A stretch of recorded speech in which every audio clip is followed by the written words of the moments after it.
Hi everyone, my name is Pranamya, and welcome to my channel, Pages of the Globe. In this channel, I will be reading many short stories, and these will be from many different types of cultures. Today, I'm going to be reading Synsepalum by Irenosen Okojie. Now, this story is based in West Africa. And if you don't know what Synsepalum is, it's a kind of miracle fruit. Now, the reason it's called a miracle fruit is because when you eat it, for a certain amount of time, it turns everything you eat sweet. So, let's say if you were to eat a slice of lemon, it would actually taste something like lemonade. So it wouldn't taste sour. Now, the actual fruit itself is not sweet, but it just makes the taste buds think that these acidic foods are actually sweet. So the reason this story is called Synsepalum is because there's this tailor who is this amazing tailor. He makes these beautiful clothes which fit women very well, and they bring out the inner beauty in them. But there's a catch, and the women soon discover that his dresses aren't exactly perfect. So the reason the author had named this story Synsepalum is because she tries to show that for this certain amount of time, everything seemed sweet and amazing, but then it went back to its own sourness. Now, I'm not going to tell you too much about the story. In fact, before we get started, why don't we listen to a couple facts about the author, Irenosen Okojie, who is an amazing author who has written many wonderful books and short stories. Now, since this is my first video, I would like to explain to you guys exactly how I'll do them. Before, I'll give you guys a little background information on the story that I'm going to be reading, and then I'm going to give you around 10 facts about the author, because the author has obviously super important. Well, Irenosen Iseghohi was born in Nigeria, and she moved to England at the age of 8. So she likes to identify herself as a British African American. She studied communications and visual culture at London Metropolitan University. Her work has been featured in the New York Times, The Observer, The Guardian, the BBC, and the Huffington Post, amongst other publications. Her short stories, on the other hand, have been published internationally, so she is extremely famous. Plus, she was presented at the London Short Story Festival by Ben Okri. Her debut novel, Butterfly Fish, published by Jacandra Books, won a Betty Trask Award, which is a very highly coveted award. She also published her second novel, Speak Gigantular, in 2016. She then published a book containing her best short stories in 2019, which was called Nudie Branch, and you can check it out on Amazon if you would like to. Oftentimes, you'll see that she weaves surrealism into her stories, which is not a very expected genre. She is also currently a freelance arts project manager and coordinator and the writer-in-residence for TEDx East End. She's written articles, poems, and stories, and her first novel was again published in 2015 or 16. In 2020, which is very recent, she helped write Hag, Forgotten Folktales Retold, with a couple other famous authors. And last but not least, she won the Kane Prize for the stunning short story Grace Jones. Well, now that I've covered everything about the author and some background information on the book, let's get started. Make sure to leave a like and comment down below if you'd like to.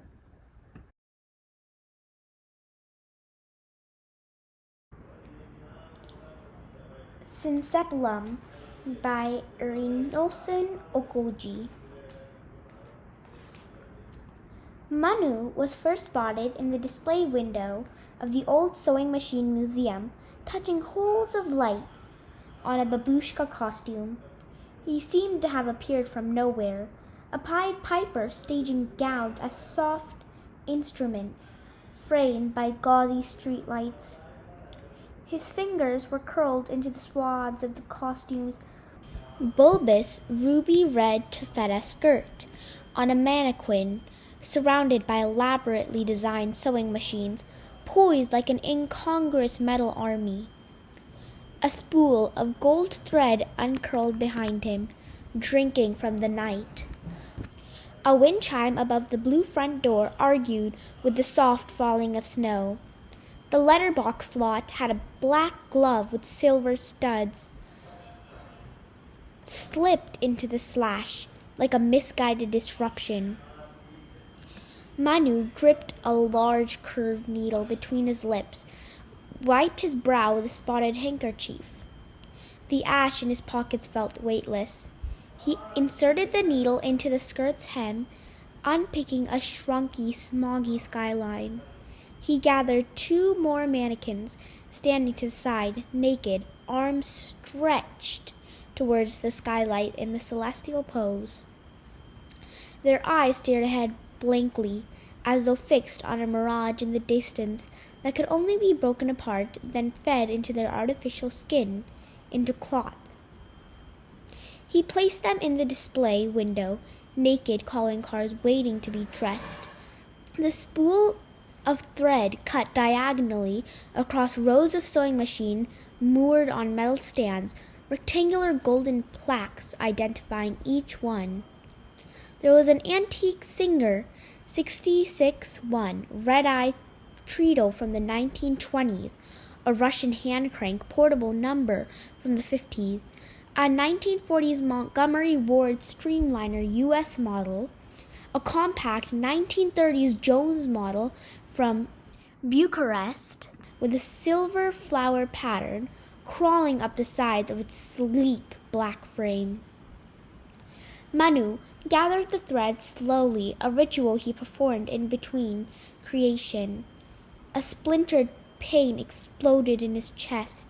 In his mind's eye, the ash from his pockets assembled into feminine silhouettes. He needed to make more dresses, more corsets, more fitted suits, more gowns. He needed to find more ways to make women feel beautiful through his creations. The designs rose from dark, undulating slipstreams as if in resurrection. They were watery constructions, insistent, whispering what materials they needed, leaning against his brown irises until they leaked from his eyes onto the page, while his fingers sketched feverishly. He walked to the atelier at the back of the room, a hub flourishing under the gaze of light. There was a long wooden work table, more sewing machines dotted around it. A coiled measuring tape sat in the middle, as if ready to entrap a rhinestone-covered meteorite-shaped white gown that would crash through. Material spilled from the edges towards the center, rolls of bright silk, piles of linen, open boxes of lace, streams of velvet. There were jars of accessories, decorations winking in the glass, zips, studs, feathers, small jeweled delights waiting to adorn the pleat of a skirt, the breast of a jacket, dimpled soft satin. A black leather suitcase leaning against one wall spilled tiny grains of invisible sand from its gut. The air's pressure contorted a candy-hued ballerina-style dress carelessly flung over a guillotine. It was on this night, while leafleting, Noma was drawn to the seductive glow from the museum. Orbs of light mutating in the front entrance's bubble of glass, a colored small window in a door, a geometric code for the eye. A head in the window of that door on a winter's night could appear trapped there, bobbing in the glass curiously. Noma arrived at that moment through a triumvirate of migration from Swaziland to Paris to the UK. Picking fruit to sell on the scorching roads of South Africa, homeless in Paris before working in a toy factory, leafleting in London, was repetitive, mundane, flexible, but easy, bookended by daily returns to her tiny bedsit on the other side of Wandsworth, in a death trap with no fire exits, just off the high street. Noma held a roll of leaflets in her right hand, a run of 500 for show, about a woman trapped in a warehouse, encountering a doppelganger. At each exit, every time she attempted to leave, she tugged on one strap of her rucksack, further up to her shoulder, walking towards the museum door. Flakes of snow cushioned her like a black Venus in the cold. Spotting the babushka dress in the display window, she pressed her face into the glass partition in the door, intrigued. The door opened. Manu smiled warmly, motioned her in with one hand, a ruffle of taffeta material in the other. It smelt like incense inside.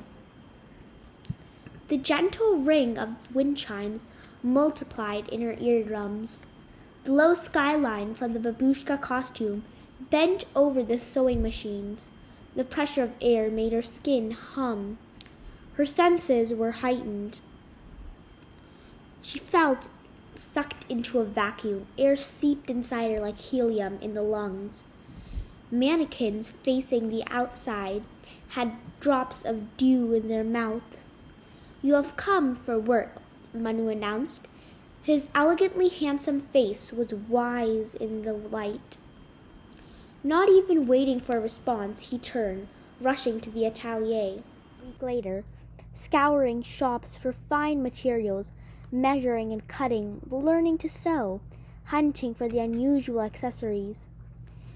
She visited millineries, procured fine hats, the color of quail eggs, the burnished gold of the Sahara, the hue of the Garonne at night. She watched his sketches come to life with a soft wonder in her throat. The outfits like architectural constructs waiting for bodies to invade them. Her fingers spinning them slowly on a tailor's mannequin under the kaleidoscopic glow from the skylight. The quiet language of sand steadily spilling in a corner. The chug of the sewing machines temporarily silenced. The pop-up atelier in the sewing machine museum sprang like a small utopia longing for the flurry of action. And the women became like drunken butterflies drawn to Eden, one by one, until the atelier became a hive of activity, leaking laughter and excitable voices. The women were seduced by Manu. His beauty, his sophistication, the unpredictability of his style, his erudite tales, and the assured rumble of his voice. He told them he was born in the Gambia, Namibia, Zanzibar. He was inconsistent, flamboyant. Oh, but where was he from again? No matter. He offered them Synsepalum, wild African berries, as if the fruit grew from the blade of the guillotine, the hands of the old grandfather clock on one atelier wall, the mouths of the mannequins. The break of the sweet exotic fruit flooded the women's tongues. They kept coming back for more Manu, more handfuls of Synsepalum, more Noma flicking through his sketches, fingering the lines of all they could be, if only. Aspiration captured in drawings. All the while, kernels of pain formed inside Manu, gathering into a mass. The orders increased. Miss Jovan, head of the town council, had a nettle green boudica gown made for her, which swished around her ankles romantically.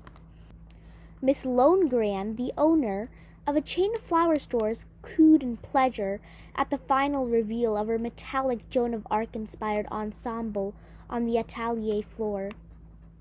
Miss Hunt, a wine buyer, blinked at her image in an intricately designed pale, off-the-shoulder 1920s flapper number with crystal beaded barrette to match, gasping as if she hadn't seen herself before, or at least not in this way. Manu made women feel marvelous, valued, appreciated. He not only understood the female form, he celebrated it, every dip of the back, every arch of a neck, every individual flare of hips. He masked and he revealed, he obscured and he unearthed. He knew how to make the most ordinary of women feel like a goddess. This was his gift. Every woman had a quality of beauty of her own making, lurking beneath the skin. Manu knew ways to make it bloom, how to tease it out of the surface. And every night Noma would return to her lonely bedsit, bone-tired, fall into bed, unceremoniously woken up by the leak in her ceiling landing on her face, acting as an alarm for the next day's activities. 5 months passed. The women loved their new outfits. They danced in their hallways wearing them, spun in mirrors gathering mist, the color of Synsepalum. Their reflections were released, mimicking their poses in the poorer areas of town. The other side, a swish of a silk skirt, passing the window of a Turkish food hall that had shut down. A pantsuit limped against the keyhole of a gutted former Jamaican takeaway. A squeezed flamenco dress sleeve brushing the iron gates of an abandoned youth center that had lost its funding. Slipstreams followed each reflection like a watery shadow. By June, the shots of pain Manu experienced had intensified, spreading through his limbs. His hands in particular were in constant pain. He woke up in agony, the fingers appearing gnarled to him. He couldn't keep up with the orders, with the monster he had created. The rise of sand from the suitcase in the corner of the atelier had become too much. The mannequins were pregnant with mirages, stomachs protruded splitting material. The glove in the post lot had swelled with blood. Designs from the periphery had begun to crash through the skylight in confused stupors, unsure of how their material versions would manifest. The chug of the sewing machine in his ears was constant till he found himself impersonating the sound sporadically in conversation. He had run out of ash, and his wild African berries no longer grew in the area for him. On the third occasion the women wore their outfits, they discovered Manu had lied to them. They could only wear the designs 3 times. The third time, they couldn't get it out of them. Seams tightened, the buttons couldn't be undone. Petticoats became silken cages. The women rolled around in the damp earth of their garden, climbed onto their husbands, partners, lovers, hollering to get scissors, knives, shears, anything to cut them out. They spilled out onto the streets. It was this morning Noma arrived outside the museum to find the crowd of women. Manu had disappeared, gone to the next place, the next set of women who needed to feel good, whose images of themselves he could manipulate, like startled adult changelings behind a lens. The atelier was empty, the sewing machines and mannequins forlorn in the void. Noma spotted something glinting at the foot of the front entrance. She picked up the curved needle. The baying woman rounded her. "Who will make us beautiful now?" they chorused, like a warped choir on the loose, faces strained, mouths drawn, teeth bared, closing in, scissors and shears gripping firmly, raising above their heads. Noma almost dropped the needle just as the woman began to turn into ash, the pads of her fingertips sweaty, just as a bright red root bloomed in the eye of the needle. The end.